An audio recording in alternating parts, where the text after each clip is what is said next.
Ladies and gentlemen, it's time. It's Thursday. It's Korner Booth pregame. You ready? No debate, cause it's all. I'm too official, got the drip, I got the sauce.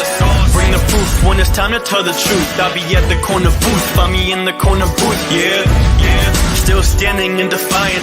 Slay the competition, cause I'm walking like a giant. Bring the proof when it's time to tell the truth. I'll be at the corner booth, find me in the corner booth, corner booth.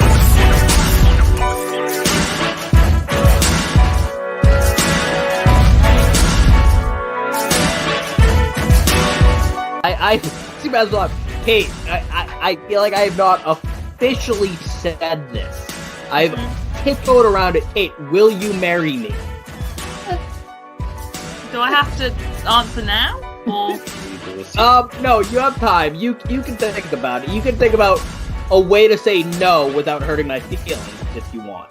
Oh lovely. I'll send you a letter. Just don't even. Right, cool. Thank you. Shit. I'll send you my address later so you can send it to my house. Yeah, I'm never giving you my address. I don't want you getting that close. Oh, I know. Yo, I laugh every time. All right. Ladies and gentlemen, boys and girls, welcome into the Korner Booth pregame. Wait, what the fuck is with this background? What the fuck, bro? Why is it It's okay. This is what happens when I'm running late and I have Duck solve everything for me. I told you what I did. Don't blame me. I'm just fucking, hey, listen, is that link in the stream yet? Damn. All right. I just put it up. Let's go. I know. Well, if you couldn't hear this jackass in the background, ladies and gentlemen, it is, of course, Korner pregame. I am your amazing host, Jerry Club. Missing a light in the back. I think I might have a power outage in back there. I'll fix that. But joining me, the guest of host of the Divots and Pivots podcast and also Sunday Morning Belly of Fantasy, ladies and gentlemen, this handsome devil who could honestly pass my older brother, Mr. Angelo Duke. Hell yeah. You know it. Although I'm not sure I want to say I don't know what I was going to say if you had some hot takes with you as a brother at this point. I was going to say if you had some hot take or something, maybe like say some shit about tonight's show because this dude's texting me all day. Oh, I'm rolling. I'm going to come in heated. And he comes in with that shit. Go. Get the hell out of here. Everyone knows, of course, my co-host, Mr. Matt Ordazzo, the TikTok sensation himself. My man's rocking his Jets gear because we got Jets Patriots this week. It's going to be a fun-ass game. And joining us now for his Korner Booth debut, ladies and gentlemen, host of Unhinged FC, my man. I'm out of there, man. Insert name FC. Insert name FC. Jesus Christ, I knew I fucked it up. And he's already cursing at me in Spanish. Perfect. Ladies and gentlemen, Houston native, one of the chillest motherfuckers I know. Ladies and gentlemen, Hector Flores. Man, appreciate it. Make my debut here, man. The Korner Booth, man. I ain't gonna drink alcohol, but I got a nice LaCroix here. Hey, that's just White Claws that went to private school, according to Trevor Wallace. I may be from Texas, but I was born in California, so this is the Californian. I got these little on the rocks pre-made. What do you got there? It's a fancy bottle, Matt. I got a fancy bottle with a fancy little cup. Nice. Man, that's bougier than LaCroix that I got. Is that a little duck on that cup I spotted?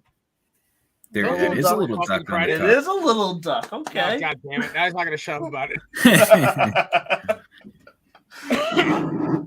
I don't know, man. Listen, I'm happy both Duck and Mr. Flores can make it. Say we're going to talk some World Cup. We're talking Thursday Night Football, college football playoff rankings, which were just hysterical this week. I love how Michigan's strength of schedule is worse and worse every week, and yet they're still the number 3 ranked team in the country. I mean, I think their combined strength of schedule right now is 47 and 45. You're acting like we're surprised by the college football playoff system being weird.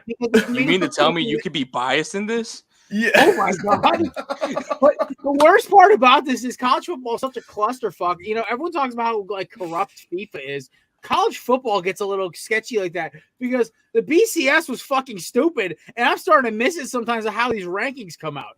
If they had a BCS pick the tournament standings, that'd be fucking awesome. But the problem is we'll never get that. We'll never get a perfect balance. It'll always be either we got 2 teams, one's going to get their ass handed to them, or we're going to get 4 teams, and 2 of them are going to get absolutely railroaded. Don't worry. I'm sure there's going to be an NCAA uncovered Netflix series on the way. Yeah.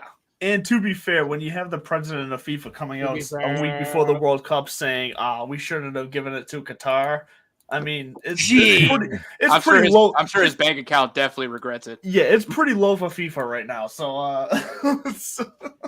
Like at some point, like the whole beer story today with the beer tents. You guys hear about this, by the way?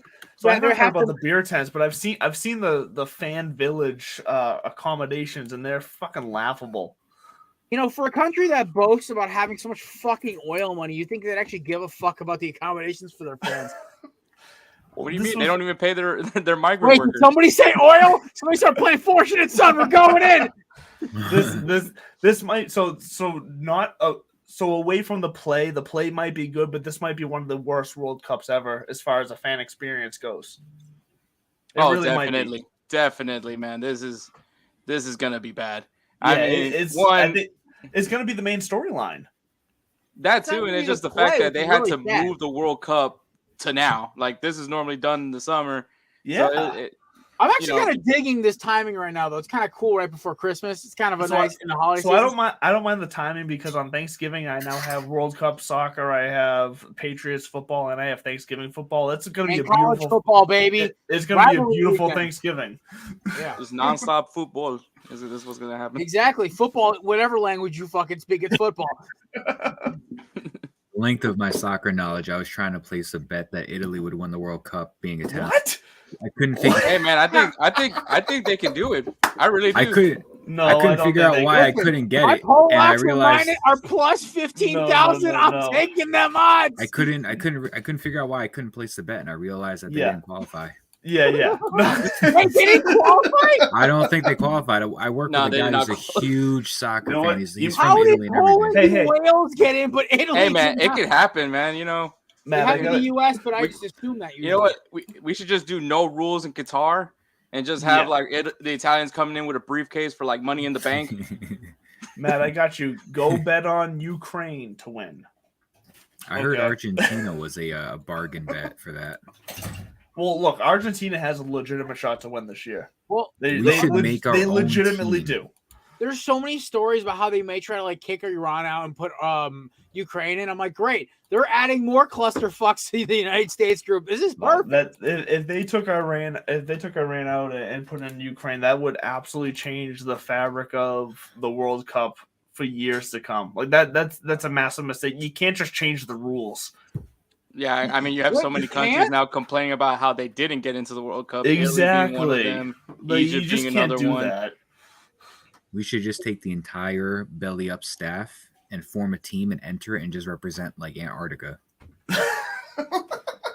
The one country or continent that nobody. Penguins, bro. Yeah. Oh, as a Bruins fan, I will never call myself a Penguin. Never. Watch your mouth. You're on a Penguins fan show. Yeah, well, fuck that. Fight me, duck man. Oh my god. Either way, listen. I look at the World Cup as a whole. We'll talk a lot about this more when Mookie gets on. Last thing I want to mention about this is we're going to talk about the World Cup in length about how fucked up everything is about this. But can we just all say, thank God for the NFL, right?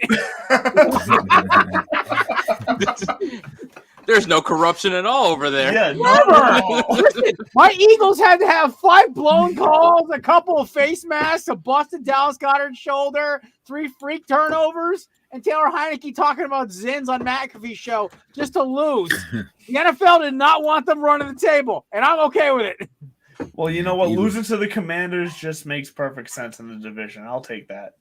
But listen, the best part about it is that it pissed off Howie Roseman so much he went and signed 2 defensive tackles this week. If you guys have been living under a rock, breaking news, obviously, yesterday the Eagles said, okay, we're going to go get Linval Joseph to be Fletcher Cox's backup. And as Jordan Davis and Javon Hargrave's backup, who do they go fucking get today? And Ndamukong fucking Sue. I saw that. Screw it. We're going to get as mean as hell up front. Between Sue and Fletcher Cox, I think we might have our first dead quarterback on the field. Fletcher Cox has been known for a couple of like country boy hits where it's that man one time chased a dude out of his house buck naked with a shotgun. So that should tell you how this man operates on the football field. So, like, literally the most redneck motherfucker I've ever heard speak in my life is Fletcher Cox. And that story about him chasing a dude out buck naked with a shotgun is not just a rumor. I've heard multiple stories that was true.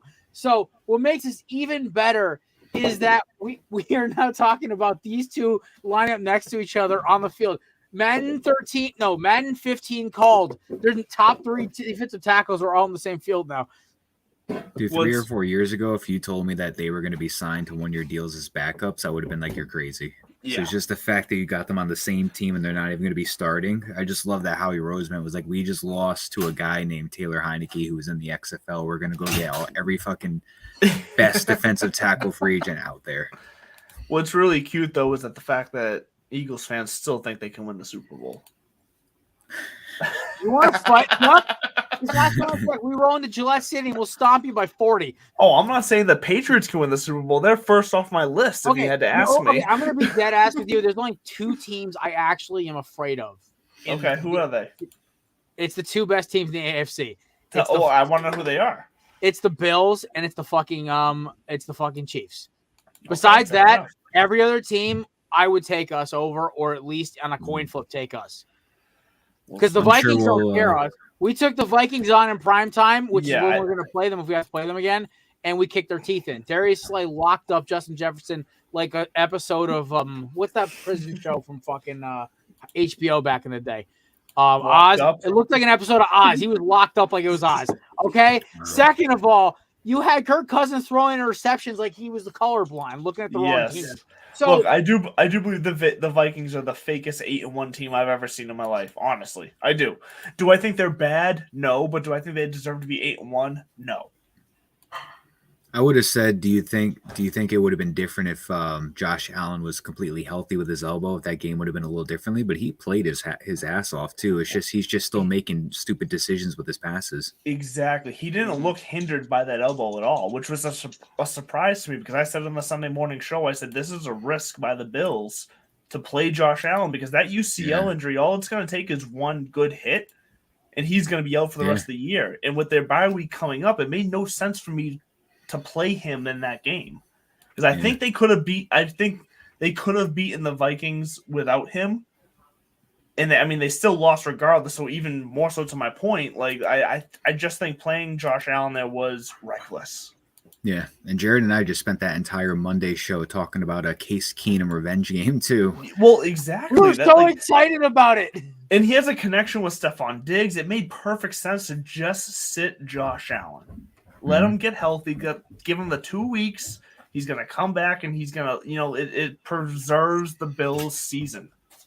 So, personally, hot take, I think that decision to play him and the fact that they lost really hindered their possible spirits because now they're last place in the AFC East.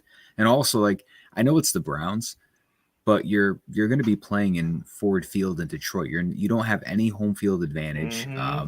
And I don't know. Changed that game. This feels like a London or a Germany game where it could be anybody's game because you're going to have probably just a hodgepodge of fans that are going to be in there. This literally just changed my – so this is a perfect segue. I said to Jared before the show I have a fantasy question that's very relevant. It's a perfect segue into it because Jared Goff is my super flex quarterback in my home league right now. And the fact that they changed this to a home game for Detroit makes a difference for me. I have Keenan Allen and Marquise Brown, who are both, obviously questionable to play this week. They've been questionable for the entire fucking season, pissing me off. So I can either play Christian Watson tonight and then play one of them if they both play over Jared Goff and Superflex. So I'm playing Christian Watson tonight no matter what, and then I'm either going to play Jared Goff or if both Keenan Allen and Marquise Brown play, then I have a decision. Do I play one of them over Jared Goff? And that's the question I have. Play them over Goff because right now that Giants versus Lions game is going to be. That's why I didn't put in our 6-pack tonight because I can't predict that game to save my life. I'm more confident about our house upset than I am about anything else. And the house upset is plus 19. So, let's just let that sink in for a second, okay? I am more confident in that than I am trying to accurately predict this game tonight. I think Thank you, if DJ. you said Keenan Allen was one of the options, right? Yes, so it's Keenan Allen and Marquise Brown. I haven't had Keenan Allen since halfway through week 1. I didn't even know he played this season. I like Keenan Allen if he plays, just because I think they're just missing that one spark for Justin Herbert to get that offense going. Plus, like my worry with Arizona is I don't know if it's going to be Kyler Murray or Colt McCoy, and I know they don't have Zach Ertz, but I don't know if Colt McCoy is going to be using Marquise Brown or if he's going to be using Rondale Moore or DeAndre Hopkins. Exactly. So here's the full situation. I have Mike Evans on bye week this week. That's why I'm kind of forced into either playing both Keenan Allen and Marquise Brown, or one of them if one of them starts, and Christian Watson and then Jared Goff at Superflex unless one of those others also starts. You get what I'm saying? Oh yeah, like, it's kind of a weird situation because I also have Josh Palmer on my bench in case Keenan Allen doesn't start, and I'm seriously considering playing him over Jared Goff as well if Keenan Allen doesn't start. DJ's got Brian Robertson got shot, recovered, and played for a month since we've last seen. Don't remind me, DJ. It's fucking killing me. I like Keenan. What is with him and freaking slant guy? Well, Mike Williams has been like this his entire career too. No, yes. Mike Thomas. Him and Keenan Allen are the two. Well, look, my theory on Mike Thomas has been that he's wanted out of New Orleans since week 1 this year. He used this injury as an excuse to sit out. I think he's drawing this out, and he's going to be on a different team next year. That's the bottom line, the way I feel about Mike Thomas. I know his contract, he's signed until 2025. It's going to take a lot to unload him, but I think the Saints are going to be in a position where they're going to have to unload him because he's not going to play otherwise. I think they'd be lucky to get a 4th-round pick right now for him, just because he has not played. We'll take him. We'll bring a 4 for him, and because of the contract. Like I said, he's signed for a lot of money until 2025. Like no team is going to want to give up a lot. New Orleans, we have apparently Philadelphia will. We have more cap than God next year. Okay, listen, all of our big contracts basically become like all signing bonus money next year. We'll throw you a 4th and wait for a 5th next year. And you give us another 1st-round pick like you did your top 4 pick you gave us already, we won't screw you over. Trust me. We'll take Mike Thomas as our new slot guy. We'll bump Quez Watkins out to our 4. Look, honestly, if Thomas isn't going to play, then why wouldn't the Saints? Oh no, he played for Philadelphia. He could Tony. But if he's not going to play for the Saints, then why wouldn't the Saints do it? Because the Saints have no get him away. The problem is you got to look at this in the sense that it's all about leverage now with the Saints. They're fucked if they just say, hey, fuck it, walk. Like, they look at the Giants. The Giants let Tony go for, like, actual horse shit. And now Tony looks like the 1st-round pick he was supposed to be. It's still too early on Tony for me. I'm sorry. It is way too early on Tony. I'm not here on the Tony train. Look, when Tony got traded, I was more so buying into Wan'Dale Robinson than I was buying into, Tony. Robinson hasn't turned out as much as I thought because Slayton has just fucking showed up out of nowhere. But I'm not sold on Tony. I'm not sold on Slayton either, bro, because, literally, Darius Slayton's the most inconsistent receiver of all time. And, ladies and gentlemen, speaking of showing up in the nick of time, the man, the myth, the legend, this man's name sparks fear in every podcast producer's mind because he can derail a show in 30 seconds flat, especially if I'm there, too. So we're gonna get along great. He's part of the trio that is one of my favorite shows on Value Sports. This man is so out of control. When I bring him on my show, I make sure I'm packing extra alcohol for that exact reason. Joining us live from some basement somewhere in the middle of the God's hellhole known as Ohio, the man, the myth, the legend, Mookie. There we go, Mookie. All right, clock is running. I don't know what y'all been talking about, but fuck Tony. There we go. All right, we're already in agreement. All righty. All right. We're about to get it rolling right now. We got World Cup action. The first game kicks off, I believe, Sunday. Night. We have, of course, our USA's Monday. Yep. Our resident soccer expert Hector is here. We also have my favorite person to argue sports with, Mookie, is here, and we also have the 3 ignorant morons, me, Matt, and Doc talking soccer. This goes great. Don't call me ignorant. I watch the World Cup every 4 years. So do I. But listen, I've watched a grand total of 15 minutes of Premier League and soccer. I know who wins the MLS every year. Come on. New England Revolution, the only team I give a fuck about New England. They've never fucking won it. Nice try. I know they haven't. I just know they had Zlatan for all 30 seconds. So boys, who we putting money on for the World Cup? USA. No. Fuck no. With Jared, the way, just send me that check now, man. Just honestly. With the way they picked their roster, I am so fucking disappointed. I can't disagree. I'm going with my boy Lewandowski in Poland because fucking plus 15,000. Hey, listen. You want to talk about value bet? Them getting out of their, I think it's like plus 8K getting out of their group. Well, sure. I'm fine with Poland getting out of their group. I'll take. Yeah, I'm fine with that as a bet. So what I might do is I might parlay them in US getting out of their groups because I think that comes out to like plus 13,000, and I'm like, fuck yeah, that's a value bet. Because okay, you want to be my honest to God opinion about our group right now. As somebody who all he watches is international soccer, I don't give a fuck about Premier League. International. We're talking about Copa America, Euros, and the fucking World Cup. I am the most ignorant fucking American when it comes to soccer, and I don't give a shit about it. Fuck yeah, Budweiser. What's Copa America mean, Jared? I don't know. It's for the U.S. and Argentina, and everyone else tries to do. Oh, sure, Argentina's in Copa America. Yes, I don't fucking know. Dude, don't sleep on Antarctica. Western side of the Prime Meridian. That's what I think it is. But listen, Hector, the World Cup to me I got a serious soccer question. If I gave you over under 1.5 points for the U.S. in group play, what are you taking? Oh man, I'm taking over, baby. Let's go. Well, I think the group that the USA is in is actually a pretty winnable group. I mean, England's got their problems. I mean, you had a lot of U.S. fans complaining about the call up for the U.S. men's national team. I mean, there's people complaining about England's call up. I mean, if Harry Maguire's on the field, I think I'm a very confident USA fan that we're going to win that game. Wow. Because Harry Maguire has been awful, and I don't know why he got called up with England. But I mean, there's Wales is going to be kind of a dangerous team because they're a counterattack team, which they'll be a little bit more defensive throughout the game. But I think that kind of works towards the U.S. strength. And Iran, I think they're just happy to be here. So.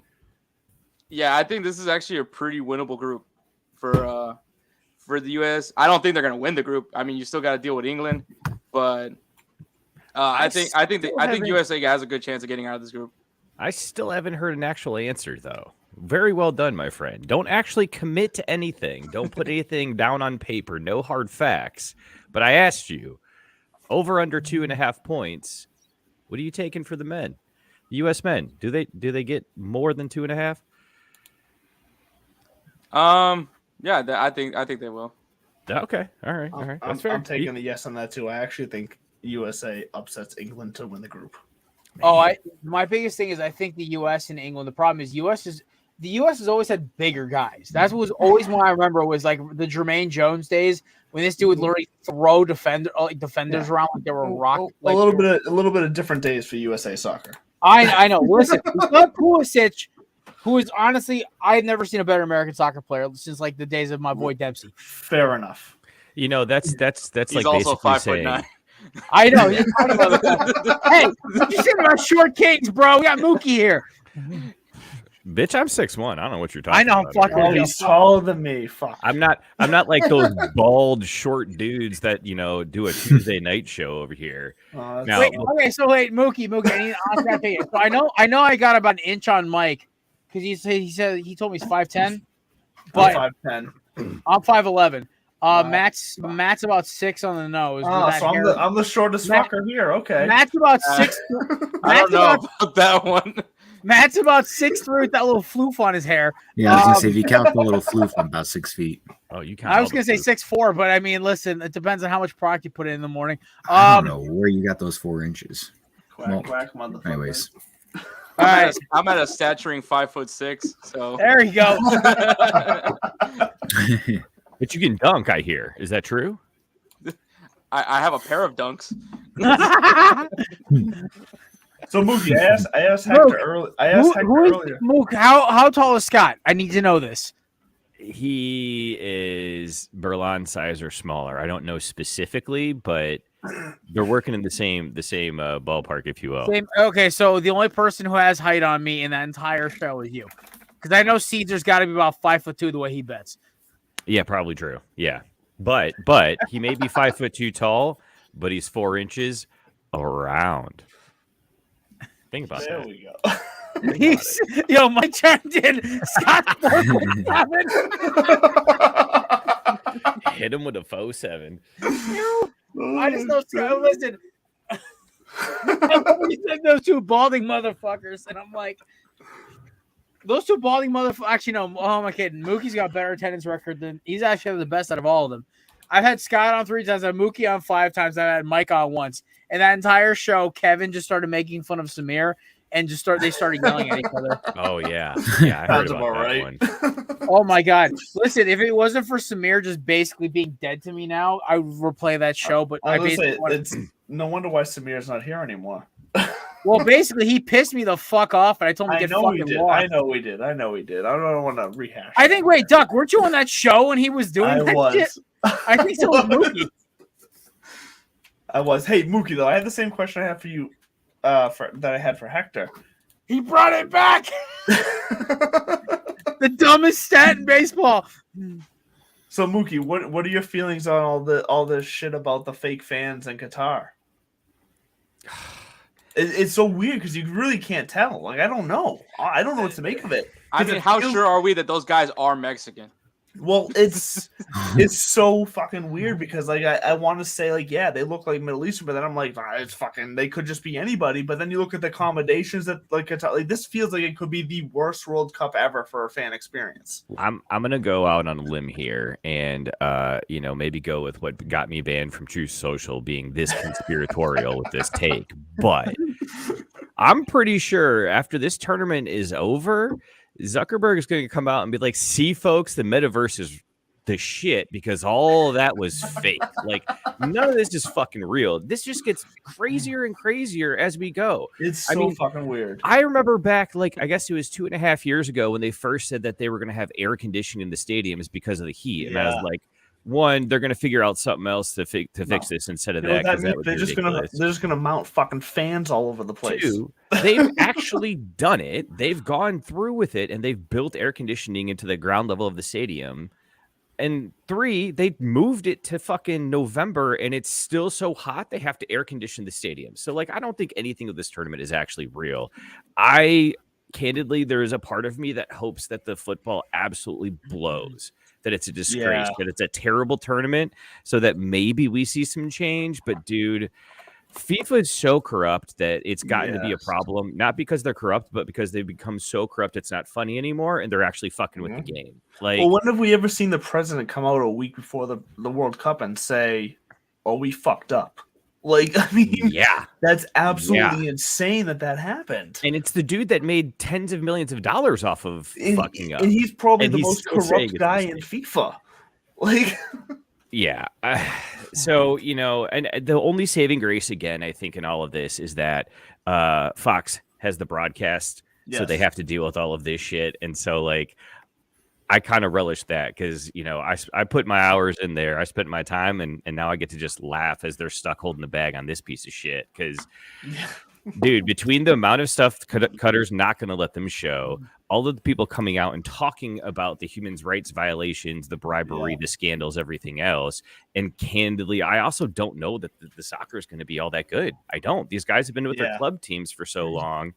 It's just it's going to be really hard to get the rhythm. So I bet you're going to see a lot of not a lot of clubs, but a lot of teams make it out of group because they're just hot. They had a hot game. They got those 3 points. They pulled out another draw and they're on to the next round. I don't know. That's why it feels like a team like Argentina with just legends like Messi on it, or like Portugal. Like it just feels like it might be one of those years where just some sort of longevity is just going to win out. You have 10 minutes. This is going to be just drama-filled World Cup. Sorry, Mookie, but there's just a lot of. This is going to be a lot of drama. And then, funny enough, like right before this tournament is going to start, freaking Cristiano Ronaldo goes on Piers Morgan and does like a full confessional, just straight up shitting all over Manchester United. I was trying to see who was going to bring that up today. I circled that on my notes. I said, "Who's the dickhead who's going to bring up fucking Cristiano Ronaldo?" What a shit show that was, right? The fact that there's a insult. There's a locker room video of Ronaldo trying to dap up Bruno Fernandes, and Bruno just kind of passes through. He's like, "I'm fuck this." Bro, the best part about this whole thing was that I got to see some interview on TikTok this morning. I was like, yo, this dude looks like such a fucking jackass on Piers Morgan. Now that you see the video and you see all the other perspective, I love it. He's always been a jackass, though. Like, I've never liked him. Didn't he my buddies who all follow soccer more, didn't he like either sexually assault or like try to a girl in some bathroom somewhere in Spain or Portugal or some shit? All the fucking sports stars have. Whoa! There are some that are good gentlemen. Not all, or they're like Hope Solo and just whoop people's asses in a barbecue. Oh, barbecue! Look, all I know is that this World Cup is gonna be interesting, and unfortunately for all the wrong reasons. It's going to be a disgrace to what the World Cup should be, in my opinion. Do you think that like all of the soccer analysts in the States are like actually kind of low-key happy that it falls on Thanksgiving weekend so they don't have to really worry about it? Like, it's okay. People won't notice how fucked this is because there's going to be football. It's fine. No one will notice. Like, we'll get through the first week and it'll be fine. Given the lineup that they've gone with and the roster they've gone with, yes, I think so. Yeah. Like, I think they're counting their blessings that this is what Greg Berhalter has gone with, because there's so many questions on the lineup, on the roster here, where it doesn't make sense. I don't know what happened either. Like, I thought we had some decent momentum about 12 or 18 months ago, and then they beat fucking Mexico in the Copa. I mean, come on. And then the CONCACAF, they beat them. Like, what the hell happened? I don't know. The MLS season. The big one was the fact that Miles Robinson is injured. So I mean that you lose a center back right there with Miles Robinson gone. That is huge. Yeah. Yeah. Sure. I don't think anybody. That's understandable. As far as the striker goes, I don't think anybody really knows who should be the striker up top for the USA. At this point, I'm like, screw it. Just put freaking Pulisic as a false 9 up there and just because I mean see what the fuck happens. I'll take my chances with him than anybody else. But but instead he'll put him at like left wing back and be like, we're gonna really fuck with people's heads. We'll put him at this and like really they're gonna get too fucking cute and they're gonna lose to Iran. They're gonna lose to Wales, and then all of a sudden we're not getting out of the fucking. Ye of little faith, USA. Dude, all right, hold on a minute though. I don't think people understand Iran is a legit team until they get removed for Ukraine. That's what's crazy about other people saying Iran should be out for Ukraine. No, like they've earned the spot. I'm sorry, they've earned the spot. Like if you I haven't heard Ukraine. I've heard Italy. So Ukraine's the one I've heard. And if you take Iran out for anybody, then you're just creating a fucking like Pandora's box situation for future World Cups. Like it's just not a good look. Domestic terrorism, but that's a whole other ballgame. See, but that's going to be my question, Jared. Why are you taking Iran out? What did they do wrong? I saw that story today. I wasn't saying take Iran out. I just said they should take Iran out for Ukraine because everyone feels sorry for Ukraine because Ukraine blew it. Basically, Ukraine could have easily qualified. Also, Ukraine is kicking Russia's temple in right now in the war. You really want to take scoreboard? Ukraine could have easily qualified. I thought people were trying to say that Iran should be in because of their human rights violations, and I was just going to hit them with a really. Fucking like okay, really hit me with. I mean, if they want to use that logic, you might as well take Qatar out for. That's what I'm saying. Why are they hosting this? Qatar like use the bodies as fertilizer to grow the grass, like shit. You heard it here first, folks. Conspiracy theory artist Jared Clem reporting for duty. You know what, Jared? You know who else is buried out there? Jimmy Hoffa. Oh, Jesus Christ. We're going to go dig it. We're going to find that fucking body. Let's do it. I'll roll up my sleeves for that one. We're airdropping us into fucking Qatar for this shit. Dude, you could not pay me enough money to go to this World Cup in Qatar. And it's very simple. I would be arrested and put to death on the spot. So here's what do you think about the U.S. doing the whole rainbow shield for just their like practice and within their private quarters, and then rocking the regular American flag shield for the games? Like, do you think it's fake? Do you think it's a real sign Either of support? commit What or do you don't. think? Listen, I'm not. I'm more of. Listen, I'll put I would have been more okay if they just put like a patch on the side of their jersey with the regular American flag. I got a weird thing with the American flag. I think it should be kept the same. Sure. But I respect what they're doing. Listen, I don't think you should ever judge anybody for how they operate, whether it's religion, race, or sexual orientation. It doesn't fucking matter. We're all humans here. So fuck Qatar for all that shit. But here's the thing, right? But it is their rules. That's the thing. It's their fucking country. It's their fucking rules. I'm still kind of baffled at the fact that it's illegal to be gay, which I'm how do you police that? Yeah, and it sucks. That's what I want to know. As a free-thinking human being, it sucks that that's the case, but at the same time, you're like, okay, we're going to expect people to come to our country for a World Cup and respect our rules, aren't we? Well, when you bribe FIFA, it sucks, but I'm like, that's what the fuck they want to live by, so people just don't go. And also, Doug's not wrong on that one. What else he's not wrong. It sucks. It sucks, yeah. What do they think was going to happen? What do they think? What did Qatar think was going to happen when they bribed FIFA for $50 billion to get the World Cup there over the U.S.? But that's why they're faking a bunch of fans because they needed to look good. They were basically over their teams. I don't know if you guys saw that when there was a Danish reporter doing just a report on Qatar in the World Cup Qatar, and like they just fucking some officials from Qatar just like straight up threatened to destroy the camera. Yeah, they just blocked him out. Like he was and that's why to me you can't just stand idly by and be like, no, then just don't go there. No, like that's why you need to go there and whip yours out and be like, look, my dick's bigger than yours. You need to fall in line. This is bullshit. Yeah. You cannot treat people like this, and we can't just allow it to happen because otherwise it's going to continue to grow and get worse. I'm sorry. I can't stand for that shit. And so what I would do. And now this is where it gets a little dicey. If I'm Brittany Griner, I don't fucking go over there because I know my star is not big enough. How did this come to Brittany Griner? Let's fucking go, Mookie. Jared, it did take me 18 minutes, 5 seconds to derail it, but I got there. No, you're here. Let's go. Point is, if I'm a Christian Pulisic, I go over there and I wear the fucking rainbow all day long. I just wanted to get another tell them to eat shit. That's what I would do because I know that I've got the government, everything. I think the whole men's team should do that if they believe that way. They should all do it the entire time they're in that nation and basically tell them to eat shit. Because if people who can actually enforce and enact change stand idly by, then you can fuck right off too. Thank you. Yeah, yes. And I mean, USA is not the only one going to be doing some form of protest. I'm sure. Correct. I'm sure Manuel. You can't. But see, that's the problem, my man. You can't do a half measure. Yeah. Period. See, okay, and this brings up a great point. I'm going to derail this even more. This is why I was so pissed off at Colin Kaepernick back in the day when all of this shit was going on, because he came out after all of his shit of taking a knee and standing up for shit, and he said he didn't vote. Fuck off, then. You want to take a stance? You want to try to enact change, and you don't vote? See, that's bullshit. Listen, I don't care where you lean. Everyone knows. I don't care where you lean either, but just enact. I am backwoods, boogaloo boy, guns and marijuana, all that shit. Right? Here's the deal. If you I don't care how you vote, but you cannot bitch if you don't vote. Exactly. If you're gonna claim rights, use them. Me and my coworker get in arguments all the time about politics, and and this dude is so left, he might as well be right. Here's the thing.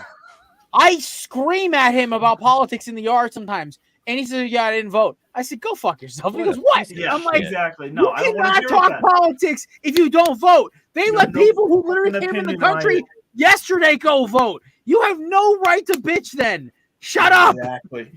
And that was my problem with Cal. I had no problem with him kneeling. It's a simple, respectful sign of protest. Whatever. People who served have a different view. I get it. I see both sides of it. I don't care.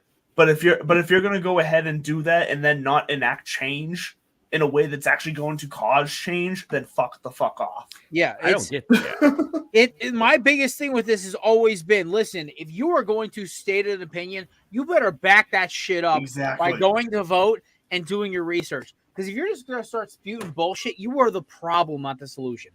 Anyway, we've talked enough about politics and craziness. I am reeling us back in because I don't have a moving on button. Mike, I missed you right now. Impressive, Jared. Impressive. Listen, I'm a beer and a half in, and I have to host a meeting later. Jared, I got you. Ready? Ready? Moving on. There we go. All right, gentlemen, we are going to – I'm asking for three things. How far do you think the U.S. will go? Who is your surprise team, and who is your winner? We'll start with the Duck Man himself. Andrew, you're on the clock. All right, so here's the thing. I think U.S. makes it to the knockout round. I think they lose there. I think my surprise – well, not surprise one. I think Argentina has a legitimate shot at winning this. I really do.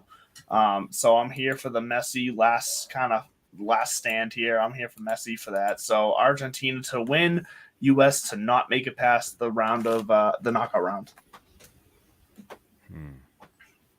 I have the U.S. making it to the round. What's past the round? No. Okay, guys. No. Fantastic fucking hosts.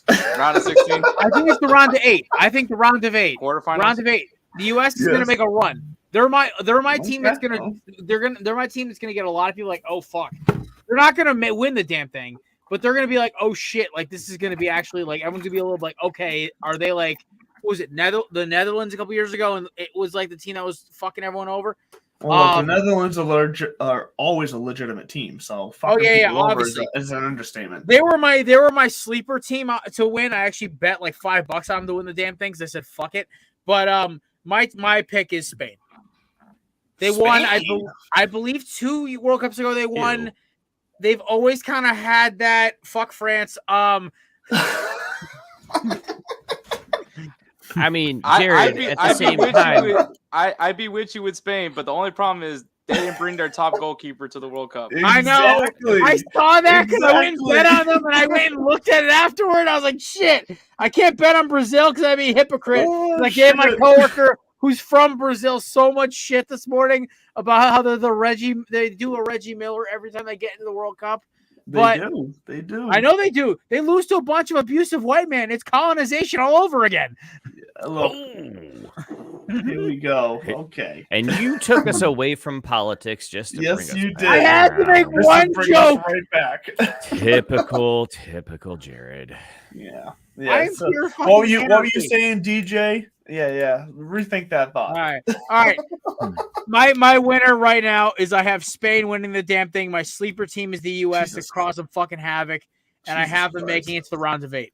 Hey, I love it. Fuck yeah, let's go. Mook. Yeah, I mean, wow. It's hard to follow that. I will say this much. I don't think U.S. makes it out of group. I think they're lucky if they get 3 points. I could also see 3 points being not enough to get out of group, though, because this one's tough. I could see a lot of draws, and then one team pulls off a win, and like that's what sorts it all out. So I was going to say, who do you see them losing or drawing to then? Let's be honest. Between Iran and Wales, who do you see them?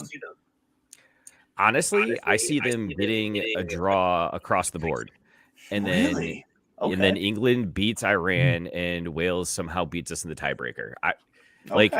I think we could play even with any of those squads. We could beat any of them, but I could also see us losing. And so I'm just playing momentum and like who's got what to play for. Yeah, England's looked a lot better. They play down a bit. They do, but I also don't know if they can get back up the way they were against Mexico. So I don't know. Again, call me the ever pessimist, because then if we do make it out of group, I'm fucking jacked. You know what I mean? I would also, I'm calling my other shot. I'm putting one out for the motherland. I see Poland making it out of group. Argentina wins it. Poland comes in second. Poland's Let's go, Mookie! In the round of 16. But I'm also going to go and just make a really irrational, terrible pick for the overall winner, and I'm going to go with Belgium.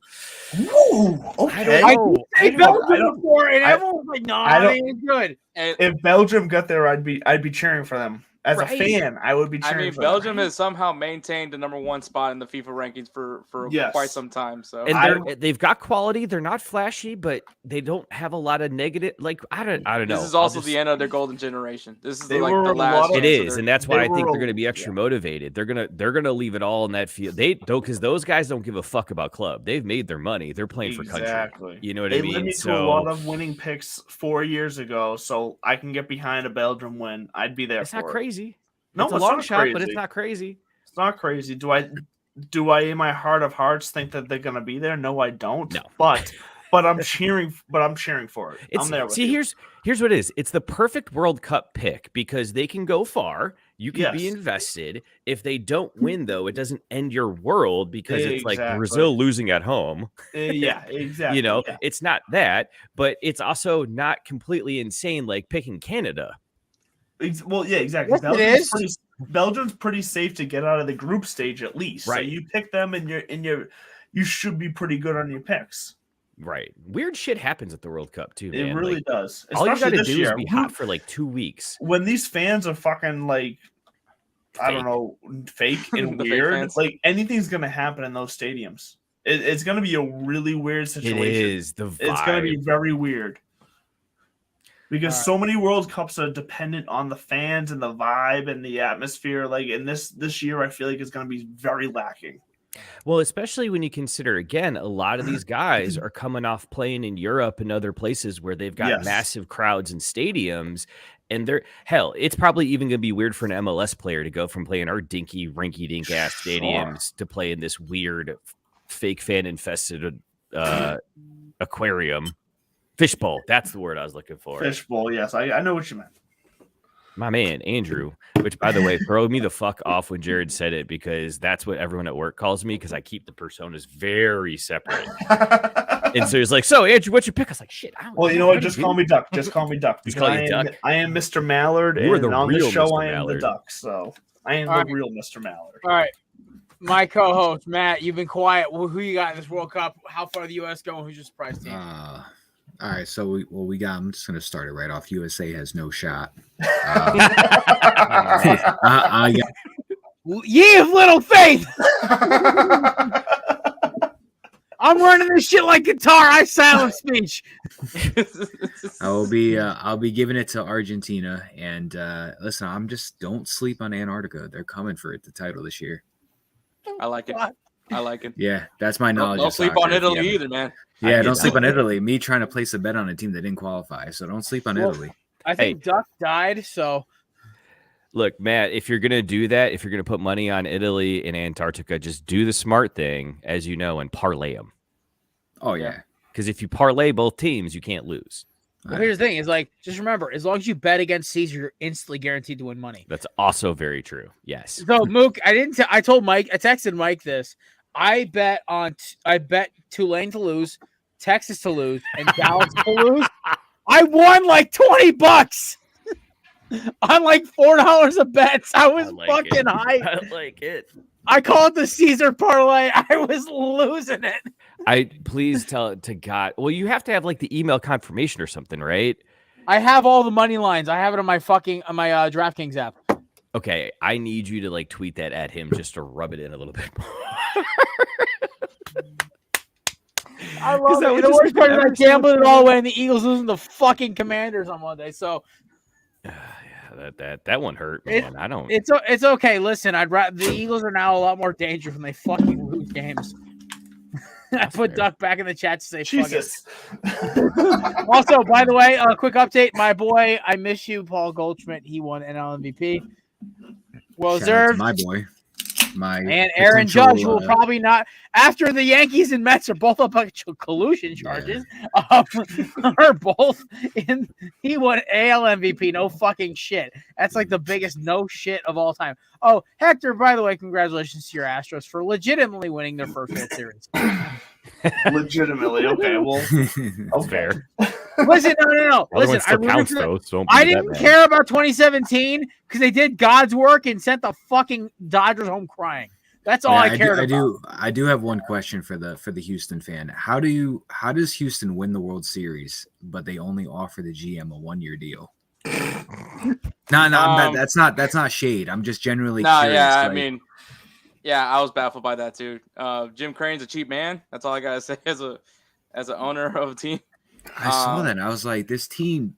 I mean, you can't say anything about this team. They did it right, but like, how do you give somebody a 1-year deal and they just took you to the World Series for the second time in 5 years? Yeah, I have no words for that one. As far as 2017 goes, I still got my ring from when I used to work for the Astros. So. Oh shit! Oh motherfucker! Okay. Yeah. What's that? I believe he just said, "I ain't gonna say nothing bad about Daddy." So nice try. He knows where his food comes from. He just drops that in there. I wonder if can we see it? Yeah, sure. 1 second. Okay. Yeah, well, he's gone. That's Duck, dope. you think Michael get mad if I watch Daddy Aaron tear it up for me in a Thursday parlay while I'm supposed to be leading a meeting?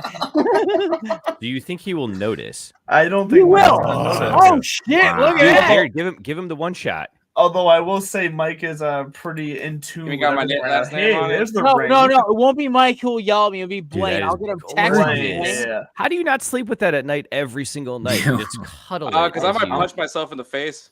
No, Oh, I'm yeah, that's fair. holding That would that hurt. shit in my crotch. Are you sure you won't secretly bang on a trash can? Sorry. Listen, I could give a. Hey, man, I was on the field for it. I could give a. Listen, I'm going to give my honest God opinion about the Houston Astros 2017 title. There are 3 teams I hate in sports more than basically the devil, and that I consider them the devil. That's the Dodgers, the Florida State Seminoles, The and the Doyers. Dallas Cowboys. Hey, I hate my the Dodgers Dodgers made so fucking much that when they lost and then the cheating thing happened, I laughed like an evil genius. I said, not only did they lose, they lost and there's cheating allegations. I want to see the pain in their faces. I love it. So go fucking Houston. There we go. I did lose money in that World Series though because you guys fucking won, but I don't care. Shit. It's That's cool. all right. All right, we got to talk some. Hector's got to go, and we got to talk some fucking football because that's kind of what our contract states. I thought weren't we all already talking football? No, I mean, we were talking the a lot football about that breeds capitalism, God, country, apple pie, and country. Boston The College, football that's at baby, least let's smart go. enough. The football that's smart enough to keep its collusion, bribery, and scandals just a little below board. Yeah, Exactly. trust. Thanks, Don't Roger. worry, there'll be a Netflix They documentary on only this made soon. it. They only made it legal. That's all. All right, Hector, how far is the U.S. going? Who's your sleeper team? Who's your winner? I think they get out of the group. I think they're going to finish second. As far as the next round, I think it's very contingent on who wins Group A. If it's the Netherlands, it's going to be now that Van Gaal's back as the coach. I think it might go. I think it's just going to be around a 16 exit. The sleeper team, I got 2 of them. I do think Denmark is a very good sleeper team. They play probably one of the best quality I've ever seen from that team play. Plus, you got Christian Eriksen in there. Just overall great comeback story from him after having that incident over in the Euro. God. Yeah. That's good shot. Now that Mane is not going to be in the World Cup for Senegal, this opens up for a team that maybe not right now is going to be really good, but next World Cup will definitely be really good, and that's Ecuador. Plus, they have a player named Estupidán, and I just think that's an amazing name. That's pretty dope. So I'm getting his jersey. I don't know what club he plays for, but I'm rocking that one. But yeah, Ecuador I think is gonna be a really good one. And I mean I said it on Insert Name FC. I'm going with Brazil. I think they have, for me, when it comes to a good World Cup squad, you need to have experience, you got to have youth, and you just have to be an overall great team. And I think they have everything that checks off on that. I would love to see Messi lift one. Hell, if Portugal could somehow find their way into the final, that'd be great. It'd be great to have a Portugal-Argentina final. I don't think that's happening. Yeah. But it would be great to see one of those goats at least lifted before they retire. I do agree with that. That'd be a fantastic story for soccer. But also this World Cup sucks, fans. So maybe we should not have that. This World Cup does suck.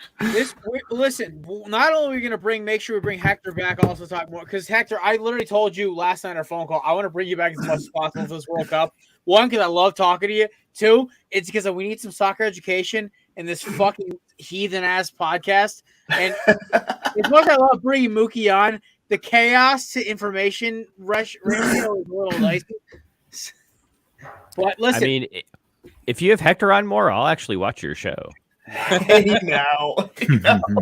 oh my God, I might have to come over to that shithole you call Ohio and beat your ass, Mookie. All right, here we go. Please do, because we'd be so drunk off Fireball that it wouldn't hurt at all. I know. Me and Mookie would be I'll like, bring you guys some stupid dance Let's hit jerseys. the bottle first. Listen, we talked about the craft brew reunion. I told you I dragged Kevin out there. Me and Kevin would make our way out to Ohio for that. Well, hey, look here. I think it all banks on Caesar having enough money to make it up here. So once we can get that kid a plane he's got ticket to up start here. going to fucking Cancun then. Well, I mean, I can't blame him for that either, though. Like Cancun, Cincinnati. I mean, that's an easy decision. Listen, I went to New Orleans for my senior year spring break. That was the smartest decision I ever made in my life. I went to Boca Raton, Fort Lauderdale. Fantastic. How fucking I went old are to you? Norwood, Ohio. All right, Matt, you're taking lead on this one. We got Thursday Night Football. Thursday Night Football. The Titans and the Packers. Are the Packers going to win? What is it? 3 straight in a row right now? Let's go. I don't think Ryan Tannehill is going to have a good game today. I think Jair Alexander is going to lock up whatever they have for offense. And besides Derrick Henry, I really don't know I don't even know if Treylon Burks is playing. I don't even know if Robert Woods is going to be there. But I don't think Robert Woods is. I think Burks is, but I don't think Woods is. I don't know how the Titans are. I credit this to Mike Vrabel. I don't know how the Titans are in the position that they are right now. It's probably because the Colts are terrible, and so is everybody else in that division. But right. I got Green Bay personally. I think they're gonna kind of start to get it back on track. I don't know if it's going to be enough to squeeze in a little wild card kind of thing, but I think they're going to at least top this game tonight. It feels that way to me too. I do feel like Christian Watson has taken the set. Look, even when he was struggling at the beginning of the season, Green Bay was looking for ways to get him the ball. They were getting him the ball in running formations and sweeps, and jet sweeps. I mean, they were getting him the ball any way they could. And now that they've seen that it can pay off in a game, I think it's going to continue. Christian Watson is going to be Aaron Rodgers' new kind of go-to. And look, they finally started running the ball last game with Aaron Jones. It's like they forgot that they had 2 world-class running backs in their backfield this entire season. It's been fucking baffling what the Packers have done. So I am banking on the fact that the Packers have figured it out and that they're going to take this game tonight. And Christian Watson and Aaron Jones are going to be big fantasy contributors this week. I am really actually hyped about Christian Watson. I think that last game kind of really got. I've been banging the drum for this dude since April. I loved his tape coming out of. I'm not showing Jason's last thing. I don't care. I hold executive decision. I'm actually ban him for a 5-minute thing. I don't care. Here's the thing, right? So I look at this game. I don't understand the Tennessee. I almost called it the Houston Oilers for a second. The Tennessee Titans at all. They don't make any sense to me as a roster. Yeah, like the fact that Treylon Burks is finally actually playing is awesome, but somehow they're better with Ryan Tannehill. Freaking Malik Willis looks like the worst quarterback ever drafted in football history. That dude's throwing mechanics literally give me like. Dude, hold on. Did you forget your Marcus Russell? Come on. Listen, at least Russell can throw the ball past 20 yards. Well, if that's not what the play call called for, why would he throw it past 20 yards? This offense is not built for Malik Willis yet. It's just not. Yes. The offense is built for Tractor Cito. It's just not built for him yet. It will be.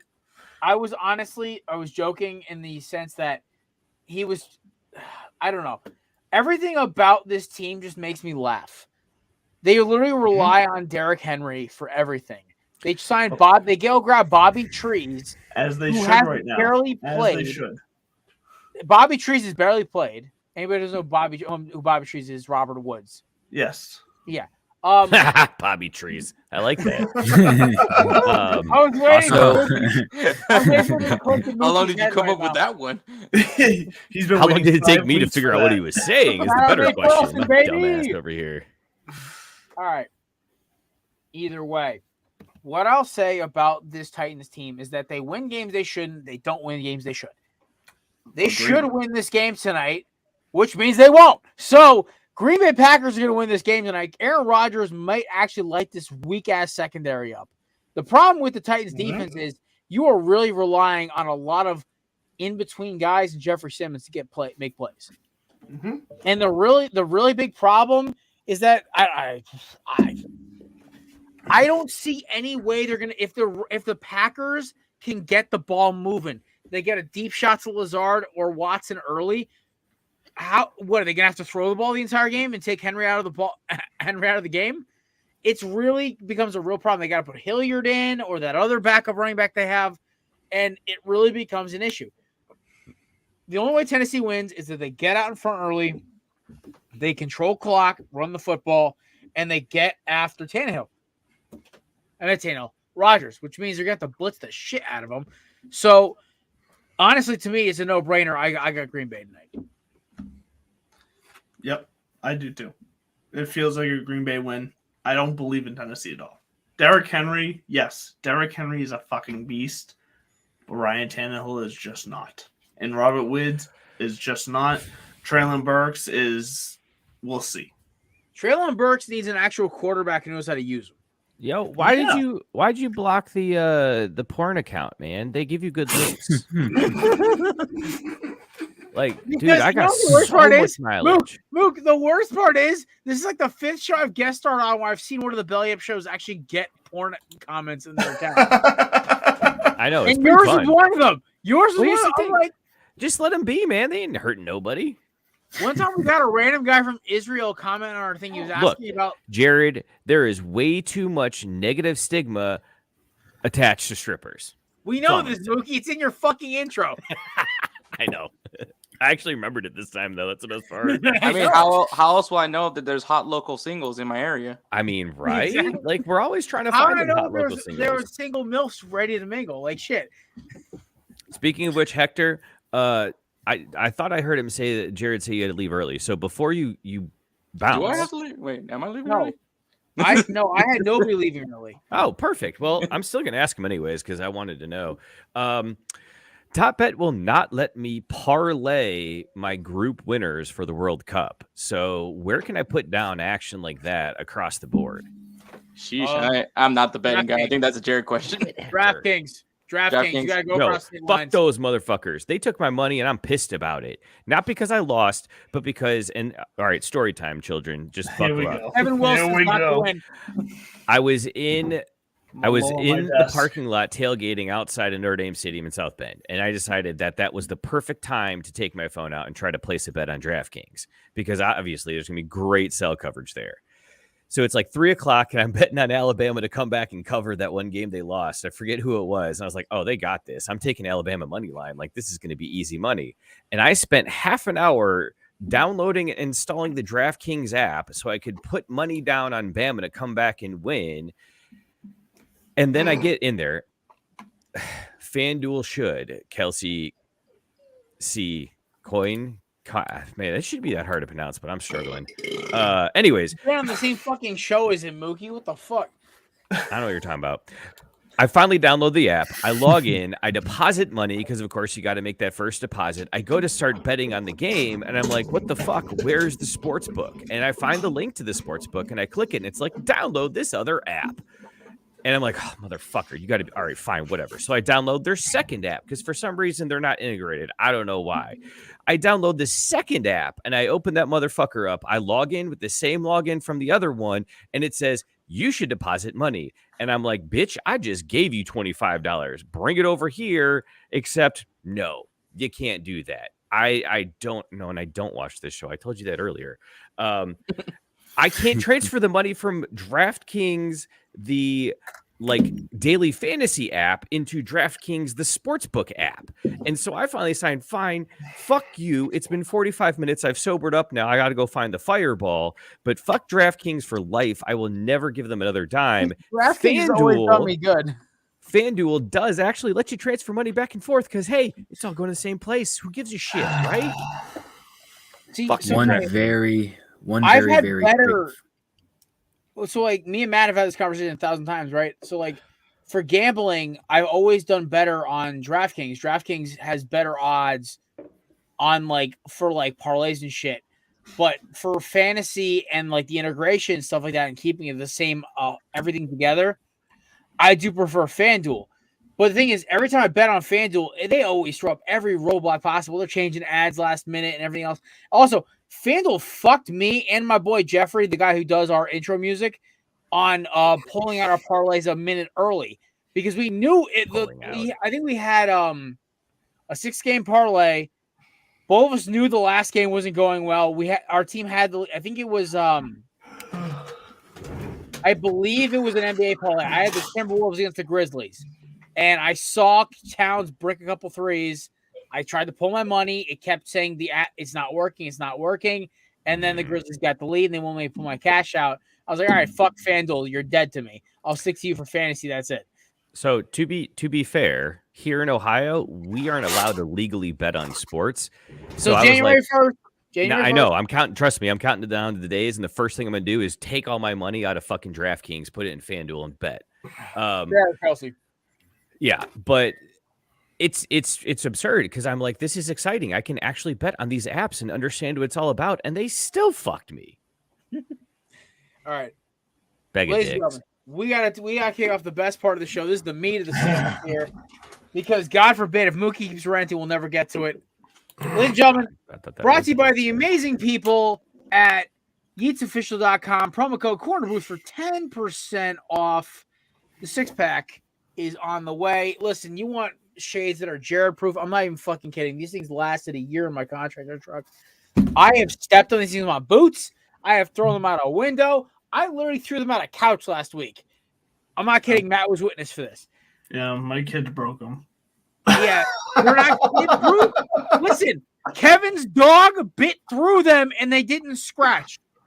But they're not kid proof. They're good glasses. They're good glasses. Listen, I sent a free pair to Hector when he won our Christmas contest last year. And actually, Duck won a pair too from our Christmas contest. I sure did.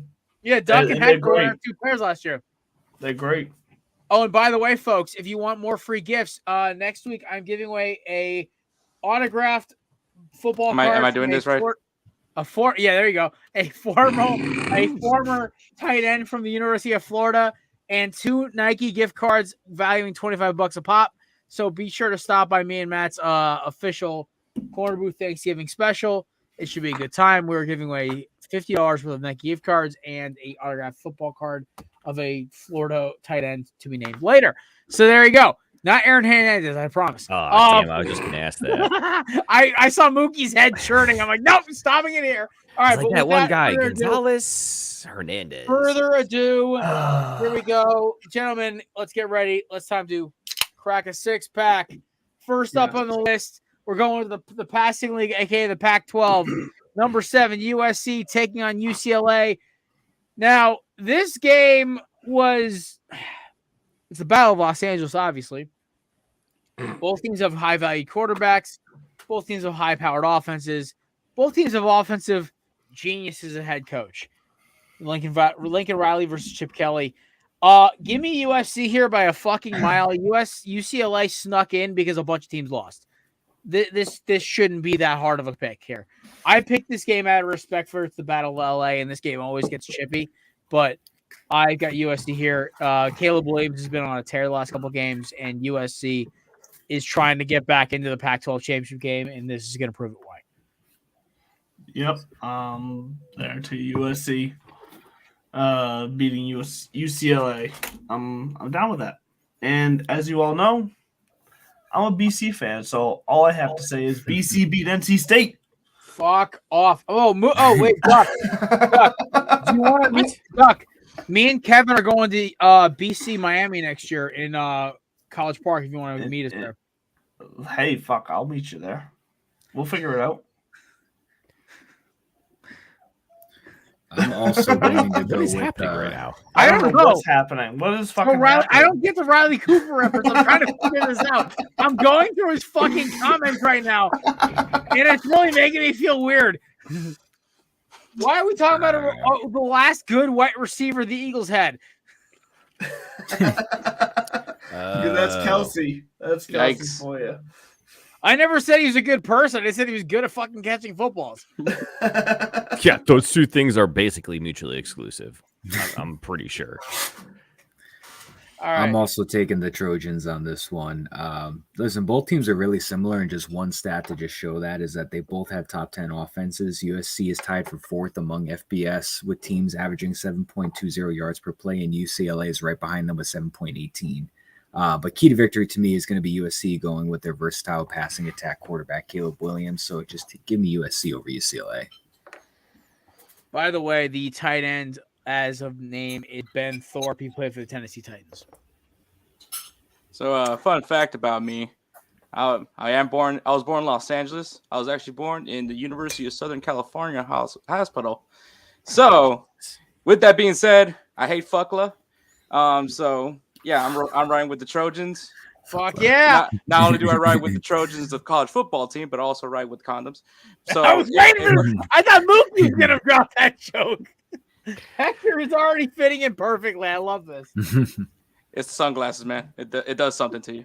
It's that corner booth Plus, vibe. also, Baby. I have no idea what I'm looking at right now.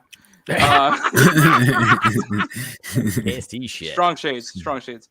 But yeah, I got USC with this. I think Caleb Williams is the it factor, but plus they got a running back with one amazing mustache. So you got. Fuck yeah, he does. See, I respect Hector. He goes deep with his research here and really brings us the shit we need to know. I mean, he has to drop the condom reference. He dropped the condom reference. He introduced us to Stupido and now the mustache. But as much as that is great, all well and good, there's only one team in this game this weekend that can suck a bag of cocks, and that's Southern California. So they can suck a bag of cocks. I'm going with UCLA. Give me that 2.5. Give me the 2 in the hook. Fuck the horse. I'd kill it myself. I don't even know what the fuck's going on anymore. So, Jesus Christ! I hate USC. God. I hate them. Oh shit! Oh my God, Duck pick Who? USC or UCLA. This is why you don't leave. Oh, I already fucking picked. Yeah, you did, dude. I was about to say that myself. Come on, I'm the drunk one here. Yeah, clearly. Yeah, I Get picked together, USC. producer Joe. Get with the program, my man. You know what? Kiss my ass, Duck. Is it a hairy ass or is it more of like a baby's bottom clean one? Baby's bottom clean, baby. Nice. Depends on what week you catch me on. Damn straight. Oh, that's fair. I You look respect like that. a Brazilian wax type of guy. Me? Ooh, Okay. me or Duck? It does Oh my help. God. All right.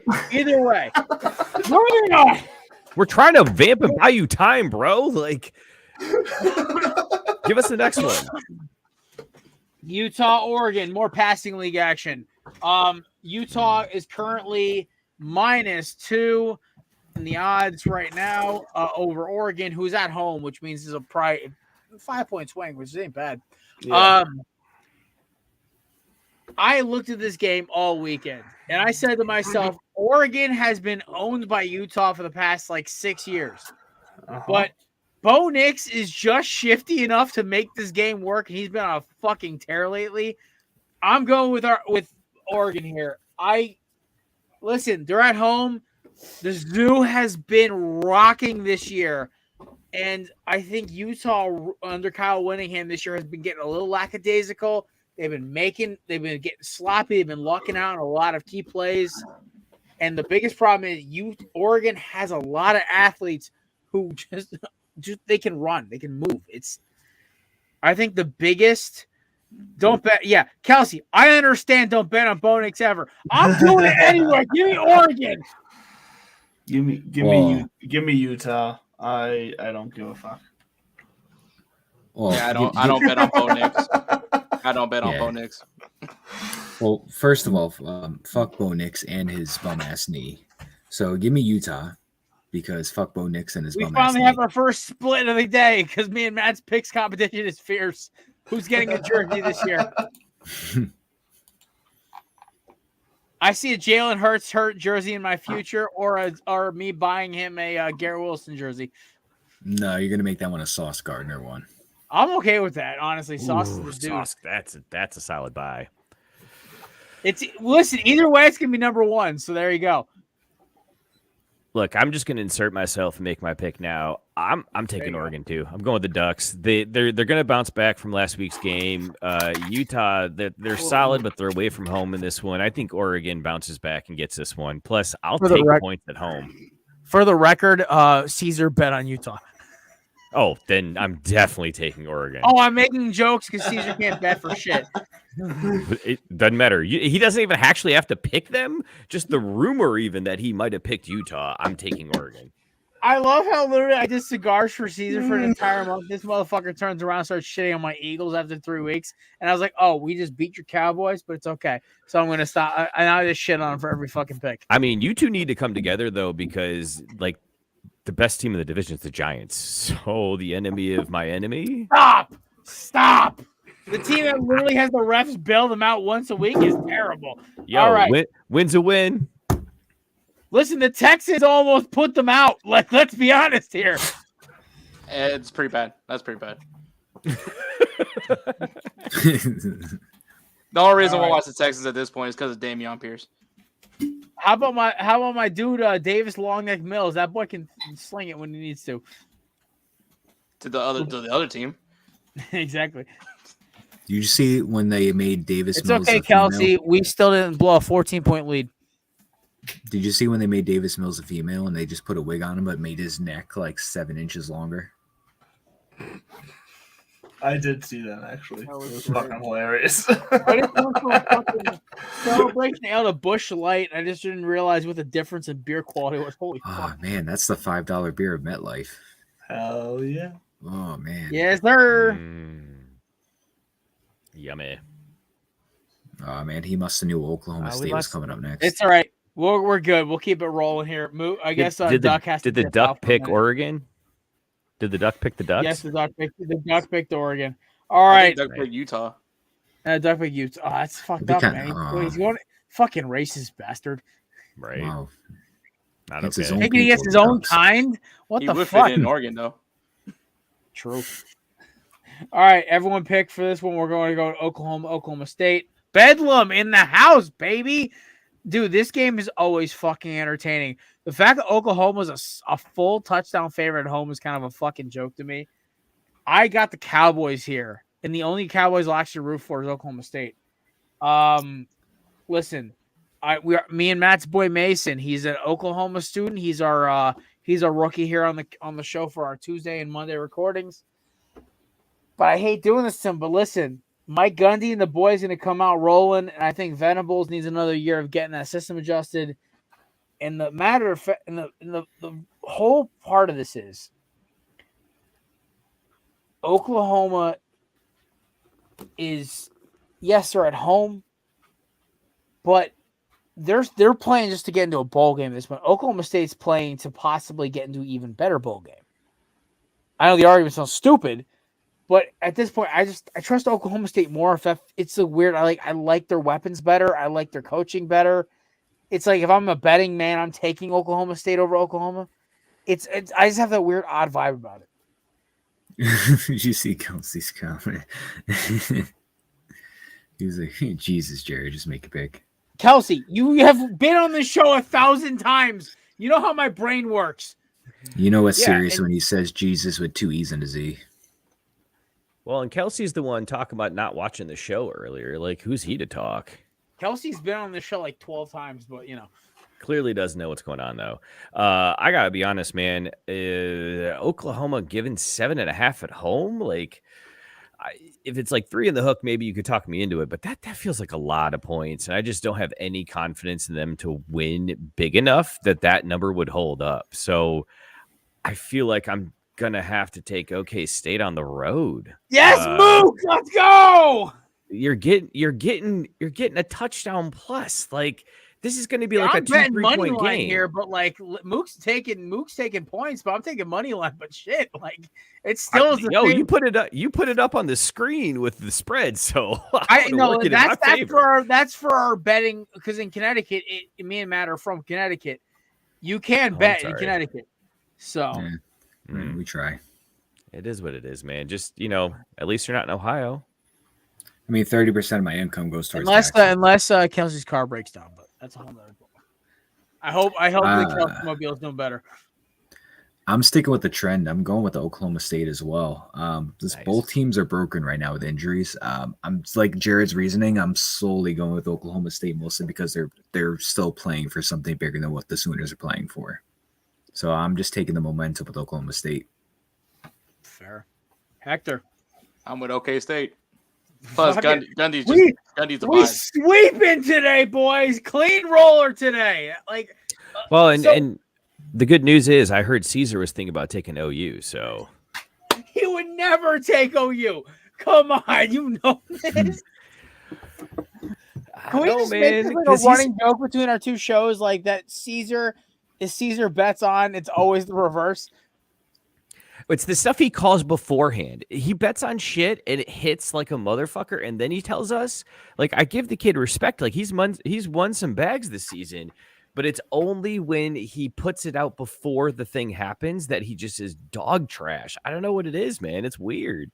Well, I remember we had our show last Thursday, and I remember who we had as guest on. I think it was Scott, right? Scott. We had Scott and somebody else. And we kept talking about the Tulane game, and I said to Matt, I'm like, well, all I keep hearing in my head is fucking Caesar talking about Tulane being a wagon. So UCF, baby! Show enough. Dude, listen, like you telling me, you're telling me you have an experienced team with a bunch of vets who's been there, done that against a Tulane team who just started becoming relevant 2 years ago? Nah, fuck that shit. Give me UCF all day. Also, update on Kelsey's car is still in the shop. We're praying for Kelsey. Thoughts and prayers. Thoughts and prayers. T's and P's to the Kelsey Mobile. All right. Moving on. We got NFL action here. The other Cowboys. Moving on. There you go. Cowboys getting a 1.5 on the road against the Vikings, coming off the biggest win they've had since, God, I don't know, 2010. When it was the last time the Vikings were relevant? I don't fucking know. Either way. Kirk Thuggins, Pat Peterson, and those boys, they rolling in fresh off of the one of the most epic games I've ever seen against the Dallas Cowboys. Just blew a 14-point lead. Here's the deal. Kelsey, you're right. I'm taking the fucking Vikings. You give me a 1.5 at home. You give me the Cowboys, who either have to send Trayvon Diggs to cover Justin Jefferson, who's a route surgeon, and arguably, I think, in my opinion, the best receiver in football. Adam Thielen, who's a slot mechanic, and KJ Osborne, who is like fast as shit. Either way. Are you just quoting Madden talents here? No, that's just me talking normally. I didn't even know. Is that a Madden? I thought it was slot. I thought it was slot something. Yeah. It sounds like I know it sounds like a Madden thing, right? But here's the thing, right? When I look at the Vikings, it's not in prime time. And you get Kirk Thuggins with a fully loaded offense on a roll against a Cowboys team that just blew a lead to Christian Watson, basically. So I'm going to go with the Vikings at home, man. Like, that's what I'm rolling with this week. Yeah, I'm sticking with the Vikings as well. I like the Cowboys. They're coming off a loss against Green Bay. Vikings are coming off the biggest win of their season so far, and the Vikings have a lot of talk around them that they're a fake 8-1 team, and they just beat the Buffalo Bills, who are considered probably top 2 in the AFC as the best teams in the AFC, even though they are last place in the division. Anyways, I'm going Vikings with this one. They got momentum on their side and they're home. I'm going to say Mike McCarthy drops another one in a row. Yes, sir. I love it. Did they beat the Bills? Or did the Bills beat the Bills? Either way, it's a W in that column. No, but Bills definitely beat the Bills. Josh Allen definitely beat the Bills. Give me the Vikes. I don't know what else to say. They're at home. It's the Cowboys, not on primetime Thanksgiving football. So, I got no reason to think they're going to come in there and show well. Yeah, plus Zeke might play, so Vikings by 14. Oh, there you go. My man just goes after it at this point. All right. Hector. Look, you're never going to pay anybody from Houston to ever pick the fucking Dallas Cowboys. Fuck yeah. Even as depressing as the Houston Texans are. So I'm riding with Kirk Cousins right now. Kirk. Hey, Hey, Alabama. That's a whole other option. Either way, we're going clean sweep on the Vikings here. Shout out to our boy Mason. He also took Vikings at +1. He should have waited a little longer. Oof. Either way, moving on. Next game in the NFL. We're going up to the AFC West. We got Chiefs 5.5-point favorites over the Chargers on the road. Do the Chargers have any shot winning this game? Unfortunately, I already picked this game in our Craft Brew chat because I know Robert Taylor will fucking yell at me if I don't pick this game before the show starts because he actually does watch the show, surprisingly, Mookie, more than you do. The fuck? Isn't it game night? Jesus. No, listen, Rob watches my show because Rob actually enjoys the chaos that I bring to the table. That makes sense, yeah. Rob's my dog, over too. Pictionary. Yeah, fuck yeah. We went over Pictionary. I call that a W. All right. I would love to take the Chargers here. That'd be a great upset game. But the problem is I look at the fucking Chiefs and I say to myself, hey, you know what? The Chargers, we don't even know if Keenan Allen's fucking playing. Their best receiver is Josh Palmer right now. Give me the Chiefs to roll him. Yeah. Brandon Staley's going to be fired at the end of this year. Chargers being coached by Jason Garrett 2.0 pretty much. I like this game in the sense of I think it could be high scoring. It's divisional. So you always got to kind of give it that option, but I think the Chiefs at the end of the day are obviously going to just take this one. I don't necessarily think it's going to be too close, but I'm not going to not take Patrick Mahomes against the Chiefs that have, like you said, Josh Palmer and DeAndre Carter or whatever his name is as their two best receivers, and they don't have J.C. Jackson or anybody like that on defense right now. I think Joey Bosa's hurt again, as always. Yeah. So give me the Chiefs, and I it could be high scoring, but I don't think it's gonna be a close game. There you go. You talked me into it. Yeah, I'll take the Chiefs as well. I feel like immediately that's where I'd go. That 5.5 scared me off for a minute, but you're right. The Chargers, they're just a mess, man. You want to talk identity. They had what they thought they were gonna have, their identity would be coming in, and they are just lost. They are adrift. Give me the Chiefs, even though we're given 5.5. Fair enough. So Matt, our only split right now before we get to Hector is Oregon Utah. We have our Jets Pats game. We both know we're both betting on the Jets here. So besides our gimmies, and wait, you need to pick an upset pick unless you want to flip a coin for OK State. Yeah, we could flip a coin for that. All right, so you know what we'll do? We'll have a house upset. If you want to take the house upset, I will give you OK State, and I'll roll with the house upset out of pure cockiness from my ability to beat you in this pick competition. All right, let's roll with that and see if your cockiness can win you that. It's not going to because it's +19, so I'm fucked either way. Oh shit! It's college football +19, which means there's a shot. You're saying you never know. UConn beat Liberty, so you never know. They sure did. Right. Hector, Chargers, Chiefs. Man, Chargers was so hyped going into the season. They did the anime hype schedule video. Lit as fuck. Can we talk about that for a second? Like shit. There was a lot to be exciting. Justin Herbert looked like he could be something. I mean, it's still up for debate about that. But I mean, you got to ride with Kermit the Frog and the Chiefs over there. I mean, I think, and then Tony now looks like he has his new home. So. The Giants aren't a good organization. Well, Gabe Gettleman's just a dumbass, so. There you go. All right, America's game of the week. There you go. Fuck yeah, we're moving on. Last game before we get to our house upset. We move on today. No bonus cans. We don't have enough time. But Jets Pats. I gotta pour another one for this. I know. I already have half a beer still. I'm taking the Jets here, rolling with the boys. Listen. One, I want revenge for that fucking parlay that got busted. I was nearly 5 for 6, and I was so fucking mad the Patriots fucked me over. Give me the Jets here. I think Zach Wilson, the boys, going to get revenge. Who the fuck is playing quarterback for the Patriots? We don't fucking know.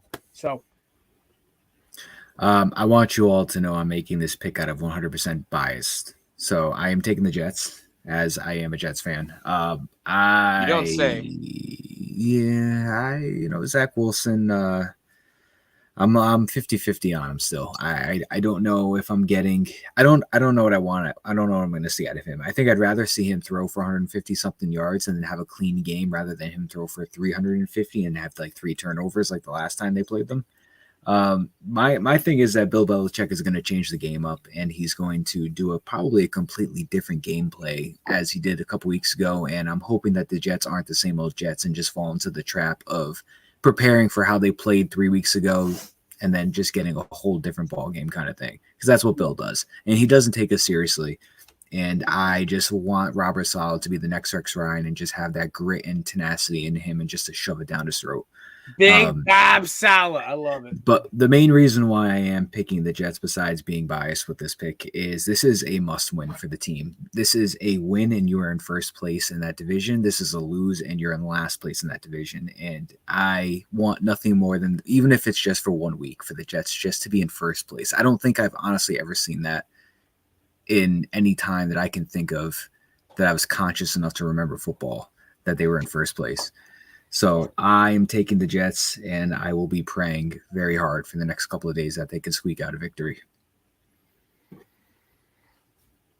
I mean, bias aside, I think that's the right side to be on here. I mean, think about it. You said it yourself at the start there, or maybe it was Jared, but like, what do you know to expect out of the Pats? Like, there is nothing predictable about them. However, with the Jets, their defense is going to show up at least, right? And the offense is going to be able to put up yards, hopefully some points as well. But like, I feel like they show up and they could stumble into 17 points easy. The Pats, I could see them just getting goose egged here. They could also put up 45. Probably not as likely as getting shut out, but I don't know. I don't know what there is to feel confident about with the Patriots right now. And that offense, that defense, I mean, maybe their special teams is good. I don't know. Is their punter any good? Has he knocked it inside the 20 a bunch? I just think the Jets are the right side to be on here. It's not that hard. Round it off, Hector. Jets. Let's go, there Jets. We go. Let's do a clean sweep. Because Duck's not here, we're gonna go a clean sweep. We knew who Duck was gonna pick. It's not even really. Oh, we know. Yeah, that one's already chalked up, right? But I'm not counting against him. And speaking of, you already know, we got to our house upset of the week. So the rules of the house upset are simple. There's a game that if you're rooting for the you're rooting for the favorite here, you kind of are a scumbag. It's kind of like one of those games where it's like you kind of want to root for the underdog here. And this week in Clemson, South Carolina, we have my boy Cruz is actually going to interview Brian Dawkins at Clemson's campus. He's going to actually he probably won't FaceTime me from there because he sent me a picture of him and Brian, which is going to just make my heart hurt a little bit because everyone knows me, knows Brian Dawkins is like my hero. So that being said, though, we've got the Miami Hurricanes with a 18-year-old freshman quarterback rolling into Clemson after 2 weeks after they lost to a team in Notre Dame that barely beat Navy. But that being said, our house upset at plus 19. Listen, if we all hit this, me and Matt both get 2 points for the pick competition. This is just such a fun game. One, Clemson knows they have South Carolina next week, an SEC game that is actually going to matter because it's going to and then they have North Carolina in the ACC title game in 2 weeks. This is Miami's Super Bowl here. You're telling us they get their defense almost at full health, all the receivers back. Tyler Van Dyke ain't back, whatever. His Connecticut bitch ass can sit on the bench. Here's the thing. You are looking at a team that has nothing to lose. They have Pittsburgh next week, who they kick the piss out of every year anyway. And you get one shot at Clemson when they're supposed to roll in at one loss, ready to go for the playoff. It just smells like an upset to me. And you know what? Nothing sounds better for Cristobal to finally get something going in his first season as a coach than Miami knocking off Clemson. House upset is Miami. That is what we're doing instead of the dartboard this week. Gentlemen, if you would like to opt into this bet, I understand. If not, I don't take it personally. I'm just delusional enough as a Canes fan to say this shit. But I also look at it from the sense that as a logical better. Listen, throw $1 or $2 down on this. I'm walking away with like $20. So fuck yeah. So right now, I think they're 19-point dogs. I think it's like plus 750. So I'll roll with this. I know this doesn't count against anything. My personal upset that doesn't need to be documented or anything, but I'm taking the Browns over the Bills. I think this is a trap game, and I think this could work in the Browns' favor. The fact that this isn't in Buffalo, even if it was like the snow of Buffalo, they were going to still have this game going on. I was going to take the Browns, but having this game being Ford Field, it's kind of like a London and a Germany game to me. There's really no home Matt, field you want to advantage. take that upset, and I'll take OK State, and we'll both win if Miami win. Yeah, let's go for that. I'll take the gamble. Yeah. All right. So I don't know. I just got this. I just got this feeling that Chubb is going to run this ball down the throat of the Bills. And like I said, I think this is going to be like an international game where there's just no home field advantage. It's just fans from Detroit just coming out to see what this game's going to be about. All righty. Now I'm going to caution you about that though, because you think that Buffalo fans won't drive over to Detroit. Like it ain't that far away, and now the host disappeared. That's got to be a good sign. At least the co-host is here. Oh, but that's a good point. The one that matters. We just lost the help, really, is what it is. There we go. We lost the guy that controls all the graphics. I don't know how to do all that. I mean, but we can just sit here, look at Miami plus 19 and enjoy that. Did the show end and he just didn't tell us? And like, we're just sitting here like dickheads. Let's still stay live. Man, fuck it. I don't know. I just got this feeling with the Browns in this one. I wish I could believe you, but also fuck Cleveland and all that noise. Because look, man, just because there's lotion doesn't mean it's okay. That's all I'm gonna say. Well, it's funny. You're talking about the booty hole bandit. Yeah, you know what's up.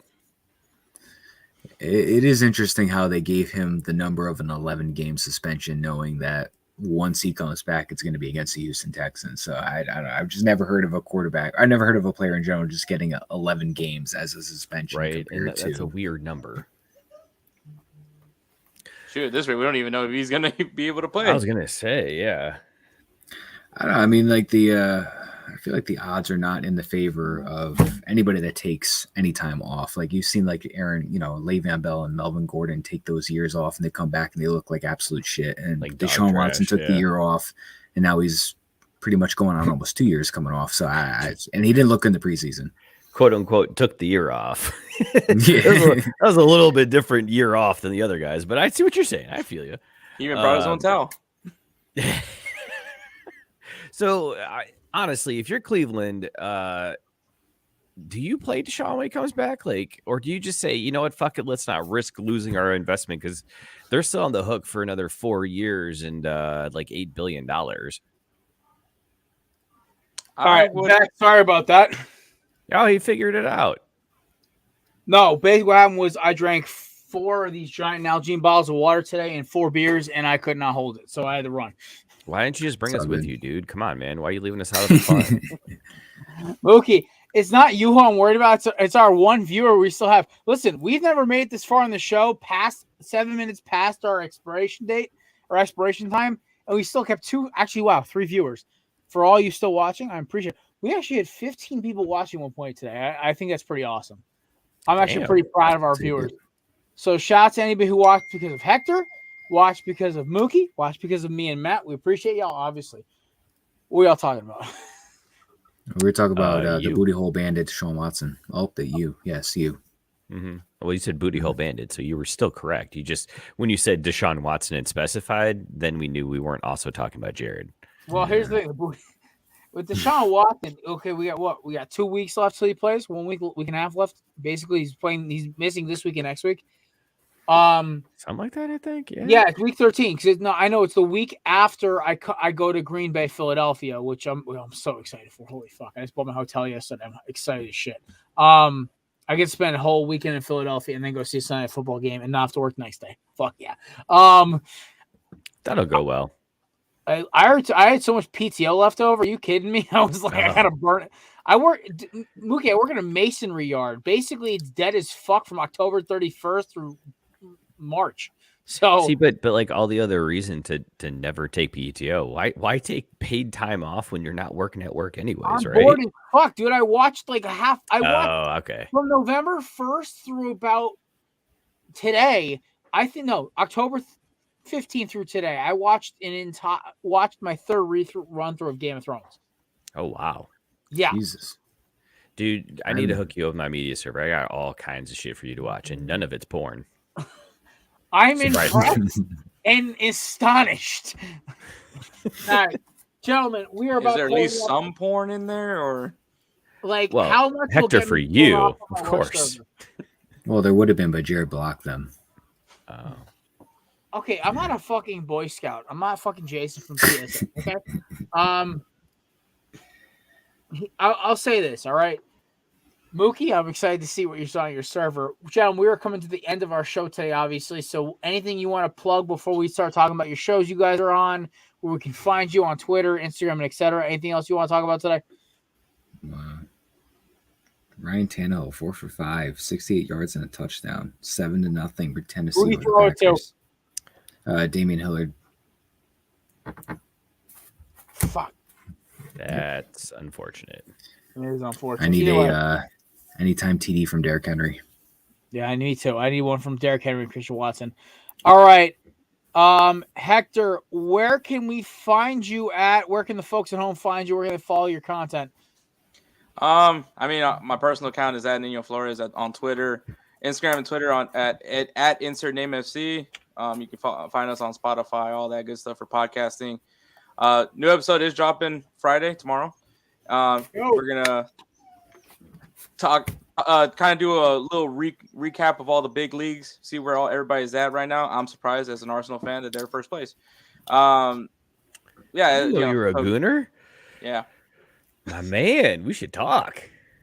Yep, and also, if you guys check us out on Twitter, there is a Run Your Pool challenge that we're currently doing for the World Cup. If the winner of that challenge will end up getting the jersey of the winner of the 2022 FIFA World Cup.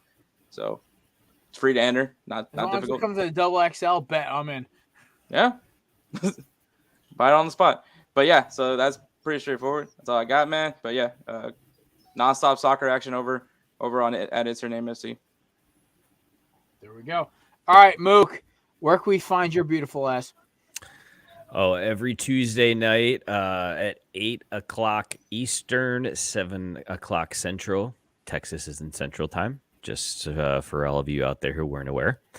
Check us out, Craft Brewed Sports, Craft Bee Sports on Twitter, Craft Brewed Sports on YouTube. You can find me at Mookie's Mad Money, where occasionally I tweet really stupid shit, but I also brag about my betting losses before they happen like Caesar. So come check us out, see what Scott, Mike, and I talk about this coming week with the kid that keeps us young, Caesar, the pleaser.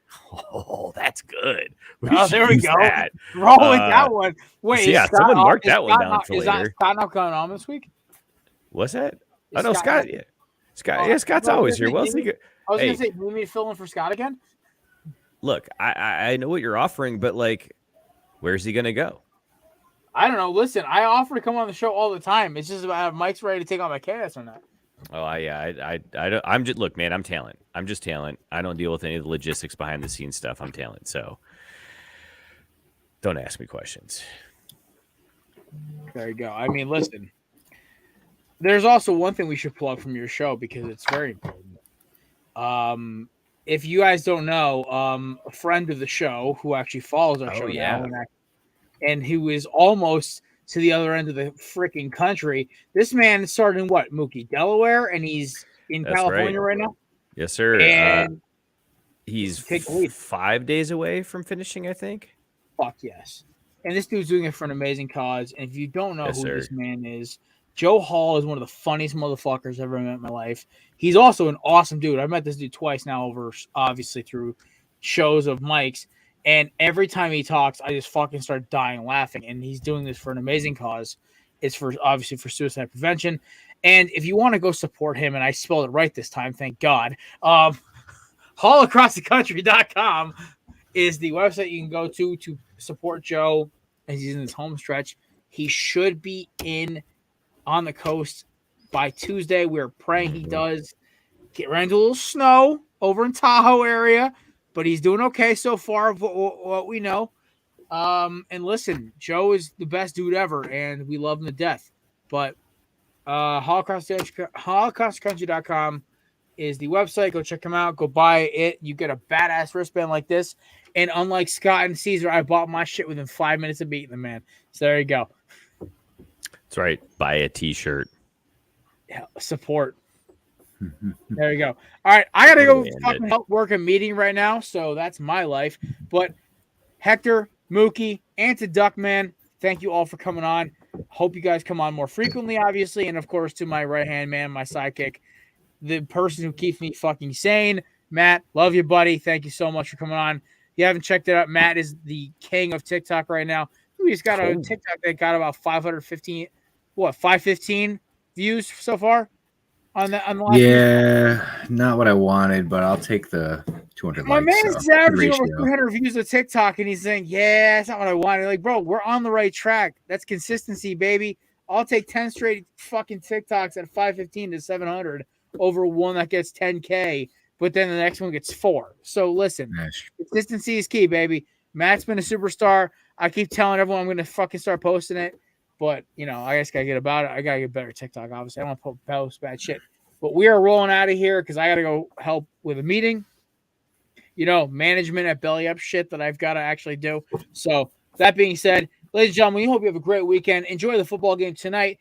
Please drink responsibly. Do not drive. Obviously, do not be a dumbass. And check Insert Name FC and Craft Brew Sports. They are two of my favorite shows to listen to. Even I fucked up Hector's show name earlier, but when I look for soccer, I actually look for his show first because I actually trust Hector's opinion over most of the idiots I see on ESPN. That being said, folks, hope you have a great weekend. Go Canes, go Birds. I'll catch y'all later. Peace.